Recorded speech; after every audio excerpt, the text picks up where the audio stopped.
කියන්න හරිම අමාරුයි. අද වෙනකොට ලෝකේ ඒ තරු ගුණය සහ ඒ ගුණයෙන් හෙබි නළු නිලියන් ඉන්නේ හරිම අඩුවෙන්. එක්කෙනෙක් මේ මාලිනී ෆොන්සේකා. අනිවාර්යයෙන්ම.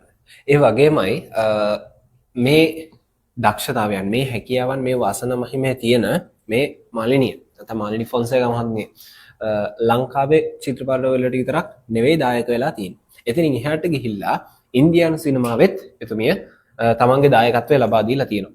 1978 අවුරුද්දේ පයිලට් ප්‍රේම්නාත් කියන චිත්‍රපටියත් එක්ක සම්බන්ධ වෙන්න මෙතුමියට හැකියාව අවස්ථාව උදා වෙනවා. එතනදී එතුමිය සම්බන්ධ වෙන්නේ සිවාජි ගණේෂන් කියන ප්‍රවීණ ඉන්දියානු නළුවත් එක්ක ඔහුත් සමග සම්බන්ධතාවයක් පවත්වාගෙන මේ ඉතින් ඉන්දියානු ප්‍රවීණ චිත්‍රපටි නළු සිවාජි ගණේෂන් සමග එතුමියට හැකියාව අවස්ථාව උදා වෙනවා මේ චිත්‍රපටියත් එක්ක සම්බන්ධ වෙන්න සහ ඒ චිත්‍රපටියට තමන්ගේ දායකත්වය ලබා දෙන්න.